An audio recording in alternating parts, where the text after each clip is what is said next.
ஓட ஓட தூரம் குறையல, பாட பாட பாட பாட்டு முடியல, போக போக போக ஒண்ணும் புரியல, ஆக மொத்தம் ஒண்ணும் விளங்கல. ஃப்ரீயா சுத்தும் போது ஃபிகர் இல்லையே, புடிச்ச ஃபிகர் இப்ப ஃப்ரீயா இல்லையே, கையில பேட் இருக்கு பாலி இல்லையே, லைஃப் ஃபுல்லா இந்த தொல்லையே. சார், இந்த இயந்திர உலகத்துல மனுஷன் எதை நோக்கி ஓடிக்கிட்டு இருக்கான்னு ஒண்ணுமே புரியல சார். காதலை எடுத்துக்குங்க, காதல தோத்தாலும் டாஸ் மார்க், ஜெயிச்சாலும் டாஸ் மார்க், ஆக மொத்தம் ஒருத்தனும் ஆகிறதுல பாஸ் மார்க். காதலிக்கிறப்ப இந்த காதலிய பார்த்து இந்த காதலன் சொல்லுவான், தங்கம் கட்டுனா ஒன்னதாண்டி கட்டுவேன்னு, கல்யாணம் ஆனதுக்கு அப்புறம் மவளை வெட்டுனா ஒன்னதாண்டி வெட்டுவாமா.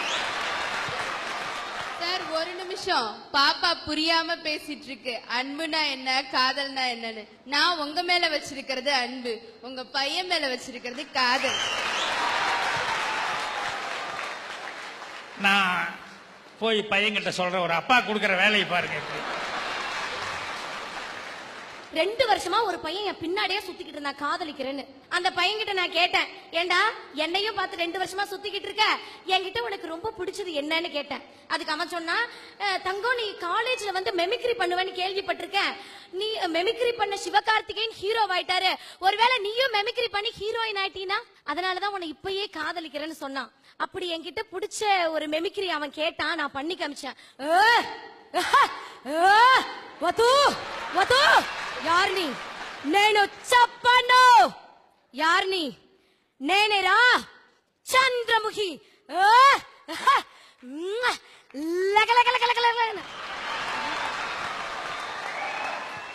இப்படிதான் சார் செஞ்சேன். இத பார்த்து நான் ஓடி போயிட்டேன் சார்.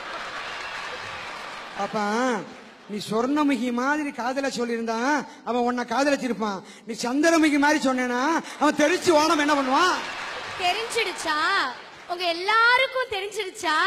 சரி விடுங்க. அட ஏமாமா, நீங்க வேற இப்பதான் சந்திரமுகி போச்சு, அது வேற காஞ்சனாவை கிளப்பி விடுறீங்க. இந்த பாப்பா எல்லாம் பேசுது, அவ்வளவு பேசுது காதல்ல. 2 வருஷமா ஒரு பையன் பின்னாடியே சுத்தினானா. நல்ல வேளை அவன் 2 வருஷமா முன்னாடி வரல. முன்னாடி வந்து மூஞ்சிய பாத்துனானா அப்பயே போயிருப்பான். அப்படியே பொங்குது. நான் ஒரு டயலாக்ல மிமிக்ரி பேசி காமிச்சேன், அந்த பையன் என்னை வெறுத்து ஓடிட்டான். அந்த பையன் ஓடி வர்றப்ப குறுக்க வந்தது நானு. என் காலில் கும்பிட்டு வந்தான், தூக்கி விட்டு கேட்டேன், ஏண்டா என்னடா சரண்யா பின்னாடியே 2 வருஷம் சுத்தினியே, ஏண்டா ஓடி வந்த? சரண்யாவை பிடிக்கலையான்னே. கொஞ்ச நேரம் தான் எனக்கு பேயே பிடிச்சிருந்தேன்னா. சார், இந்த மாதிரி இன்னைக்கு காதல் இருக்கிறதுனால தான் சார் எனக்கு வாழ்க்கையில ஒண்ணுமே புரியல சார். ஒரு பையனும் பொண்ணு பேசிக்கிட்டா தப்பா சார்? ஒரு பையனும் பொண்ணு நட்பா பேசினா அது தப்புன்னு சொல்றாங்க. ஏன் பசங்க மட்டும்தான் பொண்ணுங்களுக்கு மார்க் போடணுமா? எங்களை மாதிரி பொண்ணுங்களும் அப்படி குட்டி சவுத்து மேல ஏறி உக்காந்துக்கிட்டு 10 பசங்க முன்னாடி போனா, இந்த வீரம் படத்துல தலை வந்து பெப்பர் சால்ட் மாதிரி ஹேர் ஸ்டைல் வச்சிருப்பாரு பாத்தீங்களா, அந்த மாதிரி இருக்க பசங்களுக்கு 80 மார்க்கும், தெரி படத்துல விஜய் ஹேர் ஸ்டைல் மாதிரி இருக்க பசங்களுக்கு ஒரு 80 மார்க்கும், அது மட்டும் இல்ல தனுஷுக்கு ஒரு 60 மார்க். இப்படிலாம் நாங்க பசங்களை பார்த்து மார்க் போட்டா என்ன தப்புன்னு கேக்குறேன். ஒரு நிமிஷம், எல்லாத்துக்கும் மார்க் போடுறீங்களே, எங்களை மாதிரி சின்ன பசங்களுக்கு என்ன மார்க் போடுவீங்க? தம்பி, நீ இன்னும் மார்க் போடுற அளவுக்கு வளரல. வளர்ந்தா நாங்க கண்டிப்பா மார்க் போடுவோம். பாப்பா, இவ்வளவு பேருக்கு நீ மார்க் போட்டுக்கல, அஜித் விஜயன்னு, என்ன பார்த்தா என்ன மார்க் போடுவேன்? மாமா, புள்ள இல்லாத வீட்டுல கிழமை துள்ளி குதிச்சான அந்த கதையா மாமான்னு கூட்டிட்டு பத்தியாப்பா, மார்க்கே ஒண்ணு வேணாம், அது ஒன்னே பாருங்க. அதனாலதான் சொல்றேன், ஒண்ணுமே புரியல இந்த உலகத்துல. இது பரவாயில்ல சார், நான் வீட்டுல டியூஷன் எடுக்கிறேன். முந்தா நாள் ஒரு பையன் டியூஷனுக்கே வரல சார். 20 நாள் கழிச்சு வரான். ஏண்டா தம்பி, 20 நாள் கழிச்சு டியூஷன் வரைய ஏண்டா வரலன்னு கேட்டான். அதுக்கு அந்த பையன் சொல்றான், மிஸ், எங்க அப்பா போன இடத்துக்கே அடிக்கடி போனா மரியாதை கெட்டு போயிடுன்னு சொன்னாரு, அதனாலதான் நாங்க டியூஷனுக்கு வரல அப்படிங்கிறான். இது பரவாயில்ல. நேத்து ஒரு பையன் டியூஷன் நடத்துறதுக்கு நான் உட்கார்ந்துருக்கேன், என் வீட்டுக்கு முன்னாடி கழுதையை கூட்டிட்டு வந்து நிறுத்துறா சார். ஏன்டா கழுதையை கூட்டிட்டு வரேன்னு கேக்குறேன். அதுக்கு அவன் சொல்றான், நீங்க தானே ஒரு நாள் சொன்னீங்க உனக்கெல்லாம் பாடம் நடத்துறதை விட கழுதைக்கு பாடம் நடத்தலான்னு, அதான் கூட்டிட்டு வந்து நிறுத்தி வச்சிருக்கேன்.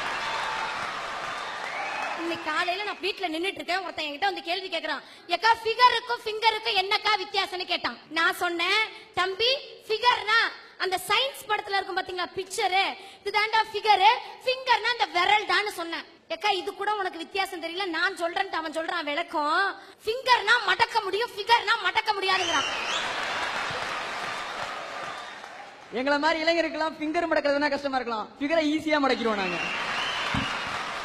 இல்ல இந்த வீட்ல புருஷன் பொண்டாட்டிக்கு 2 பேத்துக்கு சண்டை வந்துச்சுன்னு வச்சுக்கோங்களேன், வீட்ல பொண்டாட்டியோட சத்தம் அதிகமா வரப்ப எங்கடா சத்தம் வெளியே கேட்டுடுமேன்னு ஜன்னல் கதவை சாத்துறான் பாத்தீங்களா, அவன் தான் சார் மனுஷன். அதையும் மீறி சவுண்ட் கேட்டா டிவி வால்யூம் அதிகப்படுத்துறான் பாத்தீங்களா, அவன் புருஷன். வீட்ல பொண்டாட்டி 4-5 அடி அடிச்சிருந்தாலும் சத்தமே போடாத சைலண்டா சட்டைய போட்டுட்டு வெளியே கிளம்புறான் பாத்தீங்களா, இவன் தான் உத்தம புருஷன். பாப்பா உனக்கு கல்யாணம் ஆயிடுச்சா? இல்லக்கா. அப்ப கல்யாணமே ஆகாம புருஷன் பொண்டாட்டி விஷயத்தை பத்தி இவ்வளவு அழகா தெளிவா பேசி பாருங்க. அப்ப நாட்டுல எங்க சார் பசங்க நிம்மதியா இருக்க முடியும்? இந்த மாதிரி வாழ்க்கையை கேட்டுதான் சார் நான் சொல்றேன், ஒண்ணுமே புரியல சார் இந்த வாழ்க்கையில. ஒலிம்பிக்ல இந்தியா தங்கம் வாங்கலன்னு சொல்றீங்களே, நீங்களே வந்து அட்சய திருதிக்கு அன்னைக்கு பாருங்க இந்தியா எவ்வளவு தங்கம் வாங்கணும். நாங்கெல்லாம் இந்தியா தங்கம் வாங்கணும்னு வச்சுக்கோங்களேன், வேணா அந்த ஒலிம்பிக் போட்டி அட்சய திருதிக்கு அன்னைக்கு மாத்தி வச்சுக்கோங்க. ஒரு தாத்தாவும் பாட்டியும் ஒரு நியூஸ் பேப்பர்ல முந்தா நாள் படிச்ச சார், உண்மையான குடும்ப வாழ்க்கைக்கு ஒரு நல்ல எடுத்துக்காட்டு அவங்க தான். அந்த தாத்தாவுக்கு வயசு 90, பாட்டிக்கு வயசு 85. இந்த தாத்தாவுக்கு ஒரு வாரத்துக்கு முன்னாடியே உடம்பு சரியாத போயிடுச்சு. இந்த தாத்தா சாவ போற நிலைமையில இருக்காங்கன்னு தெரிஞ்சும் அந்த பாட்டியால எதுவும் பண்ண முடியல, உடம்பு சரியில்லை. அந்த தாத்தா இறக்கிறதுக்கு முன்னாடி அந்த பாட்டி இறந்து போயிட்டாங்க. அடுத்த 10 செகண்ட்ல அந்த தாத்தா இறந்தாரு பாத்தீங்களா, இதுதான் சார் உண்மையான பாசம்.